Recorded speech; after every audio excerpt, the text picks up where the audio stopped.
Hey guys, it's Alonzo going over my Super Saiyan God Trunks Crimson Warrior deck profile. I've heard a lot of people talking about this leader, and I just wanted to give my input. I think this is the best black leader, in my opinion. There is a couple direct comparisons you compare to this, like Vegeks and Gogeta. In my opinion, both of these, all these decks are great. But in my opinion, one of the reasons that these decks are not as good as Trunks is Trunks has such a flexibility. First off, with the Awakening ability, the Inherent Removal, basically being able to put whatever you want on your Warp for Gogeta. It just feels very cohesive and flows very, very well. Being all able to also awaken at high life by turn 2 is just very, very nice and helps you play the game however you want. Because as well as Vegeks, you do not have to attack to draw on the unawakened side, which really, really nice. And I think some people are going to be thinking that this is going to strictly be a mid-range deck, but this deck shines when it can be a mid-range, aggressive, and go up to turn 8 or 7 or 8, and basically just be able to tackle those top decks. This is the best deck in my opinion because it's just the most flexible. Gogeta and Vegeks are still going to be great decks in their own right, but this in my opinion is the next Vegeks and is going to be the best black deck. So we'll just get over that, and we have a couple cards that I need to consider going forward. Is Gogeta Fearless Fusion. You cannot play this card in this deck, which is the biggest downfall of this deck, because barrier removal is pretty scarce. So depending on the format, if this proves important enough to basically lean towards Gogeta's, that may be one of the major reasons. That's the only real drawback that I have so far. I just wanted to get that over with. That unfortunately cannot play this card, and that is a little bit unfortunate. And we just have some other cards that consider and plan, stuff like that. I just want to go over my complete theory. First off, we have Poutine. I don't think you'd play this card in this deck because you'd try to play a overrun that's free and then play like a Trunks body that's going to stick anyway. It's going to cost you the same amount of basically energy, give you the same amount of attacks, and it's also a Saiyan inherently. So this is not a card you would play. This card boosts original Vegeks or SS4 Goku, but this is just a great card, just for anyone that was wondering. And then we do have Bardock, the Unison. This card's great. If you guys want a timestamp, I'll put a timestamp when the profile actually starts, but just want to go over some couple random stuff. This card is amazing, being able to neg 2 and stuff. I wish I could play this over the Unison in this deck already, but being able to awaken already with your Unison on curve just makes it really, really nice. This could be eventually swapped depending on how the format continues to evolve.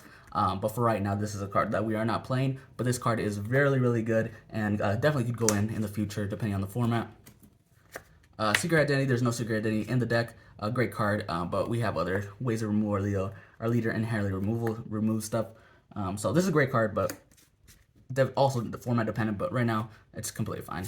If Gogeta ever gets hit, this is going to go in straight. Just going to replace Vegeta Super Combo. Being able to, it's honestly a little bit awkward sometimes where you have really high life and you need to go down, and you can't use Super Combos, so that's unfortunate sometimes. So that is one of a few wonky points.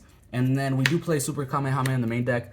These are alternatives for that, because honestly, as well as like the Vegeta Super Combo not being able to get out to 4, it means that sometimes you may not be able to counter when you need to. So these are alternative cards that may be played in a spot going forward. But all these, honestly, all the black counterplay options are not that great. Honestly, it's kind of unfortunate. But these are just cards to consider for the future, and depending on how the format evolves, which definitely will determine how this deck continues to change and evolve. But for right now, I have a really good skeleton. I think I'm pretty happy with everything. The only thing that I'm going to be changing is some ratios and maybe like 2 or 3 cards in total overall. Just kind of some swaps like the cards I showed. But I'm really, really happy. But let's just get into it. Alright, so we have, of course, Trunks. I'm not going to go over it. If you're watching this, you probably know what this does. And then we have the first engine that we play is going to be True Fighting Spirits, Goku, and then Goku Catastrophic Premonition. And then with the pair with that, we have 4 super combos and 1 Vegeta. You don't have to play more than that. I feel like this was perfect. The way that you filter through your deck and go through your deck so quickly, honestly, I've never really felt like I needed more. If you want to play more, you definitely can, but I feel like this is I want to keep this at a minimum. You want to focus too much on this engine, and you also have Goku and Vegeta 1-drops because you play the Scions.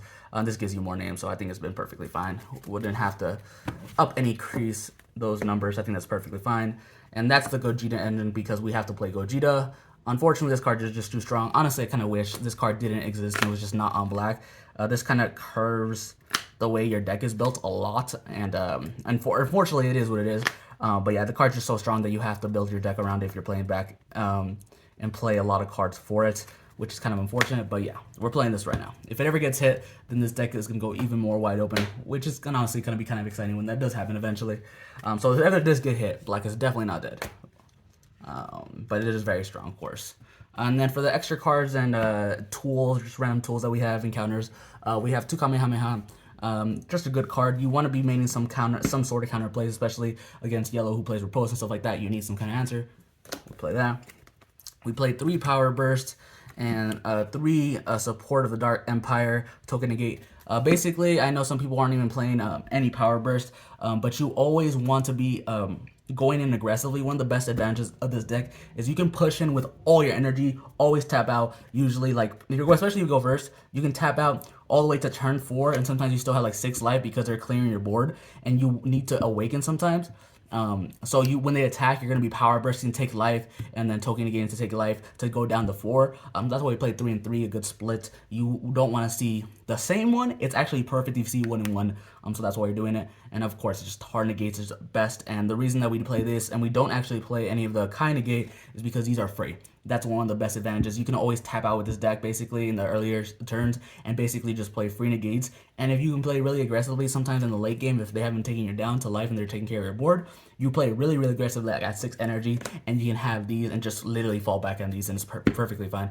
So this card's honestly, I definitely 100% think you should be playing some sort of number of these free counter negates because it just gives you way, way too much value. All right, and then we played 3 Pan. I know this is a different Pan. Obviously, this one's way better, but basically they all do the same thing. Is just stop battle cards. Pan is the best SER you can play in this deck. A lot of times you play this aggressively, just attack. But in certain matchups, like if you're playing like counter aggressive, like then you want to save this because you save a lot of cards, just stopping all their better card swings. But a lot of turns, like if you're playing against like Soul Striker, Ramjita, etc., stuff like that, you can always just play this on your turn and just go in further. A lot of times I go to like turn 3 and they have like 1 life. And that's because of Pan makes that even so much easier than it already is at times, especially if you're going first. So yeah, we're playing 3 Pan, and yeah, and then 1 Champa.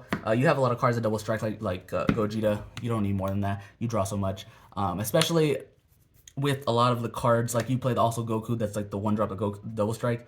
I think 1 has been perfectly fine. I wouldn't change that.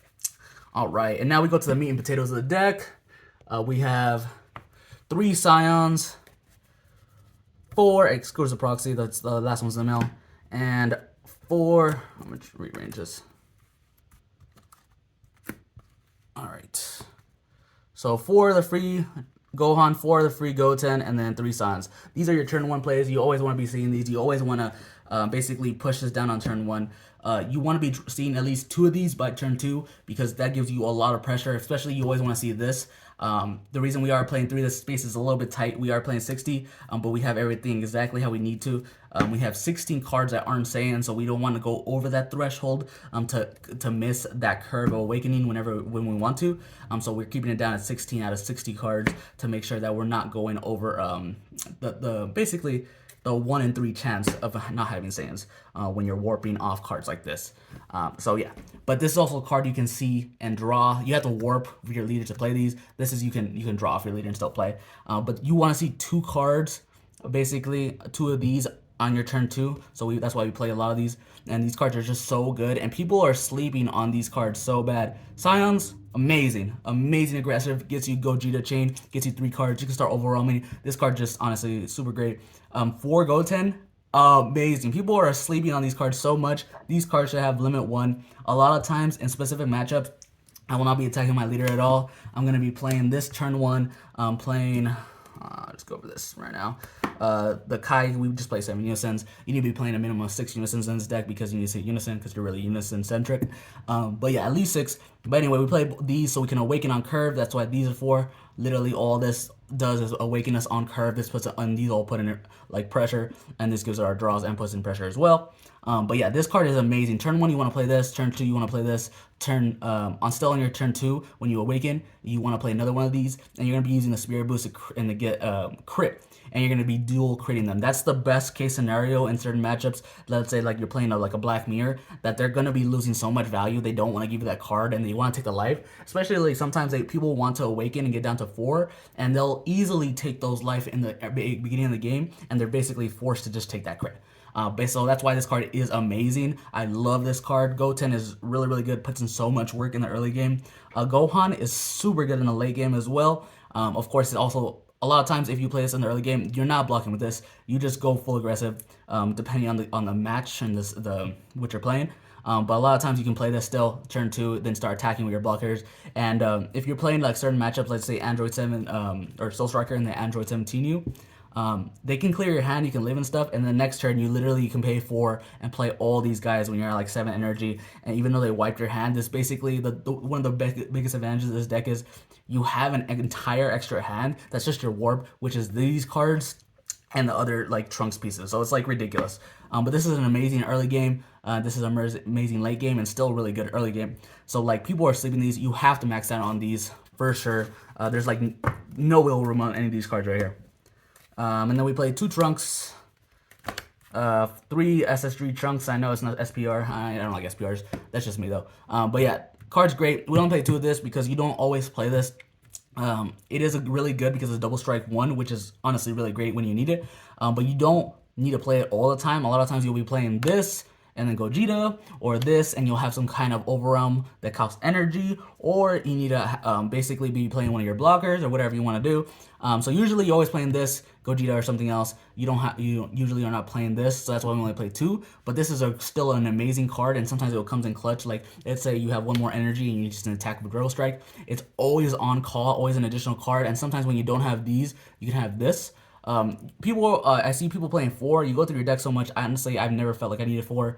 3 has been perfectly fine. I always see it when I need to, and I don't see it too much. But I can see 4 if you really, really, really like that card. But 3 has been perfectly fine with me. I think I'm very, very happy with these numbers though, and great mandatory cards. You'll be playing at the very minimum 2 and 3.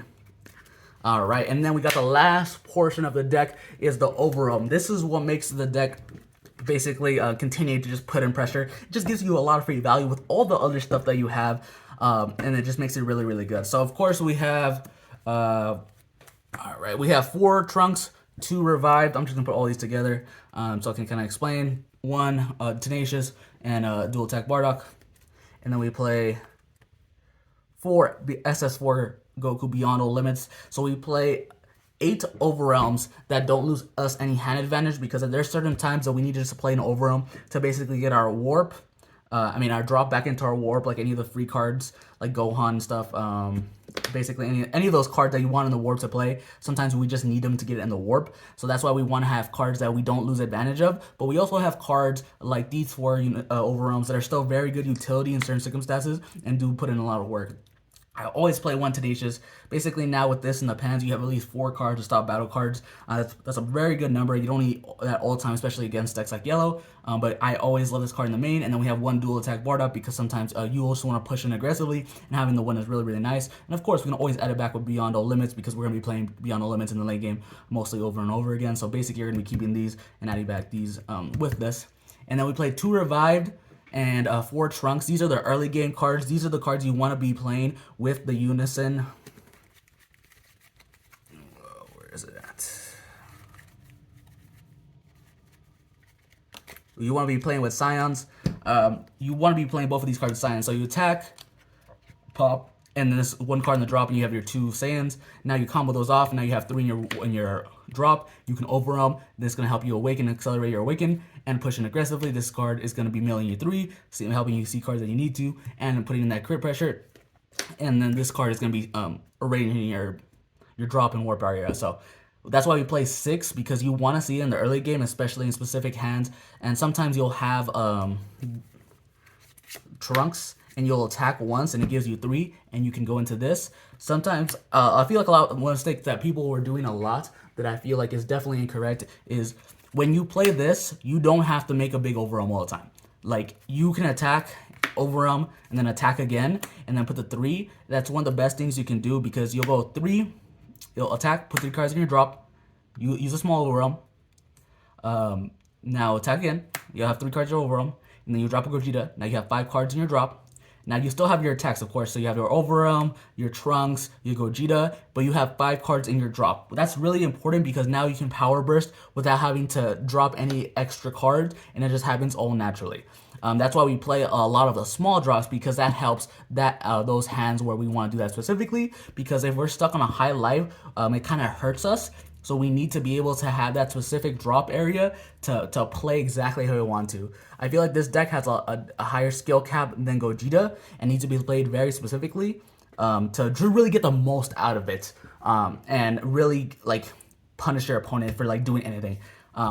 So this deck is honestly really good. I think it's really easy to pick up, but this deck is going to be really hard to master. There's a lot of small interactions that you need to remember and ratios that you need to be aware of to basically continue to play optimally. Like sometimes you'll like, do I want to take the chance of milling multiple Saiyans? And of course you have those numbers down 16 out of 60, and most of the time you should be perfectly good. But also you want to be having always be counting to 5 so you can have Power Burst live. And obviously Power Burst is a great card. But yeah, that's all the overwhelm cards that we play, and that's the entire deck, guys.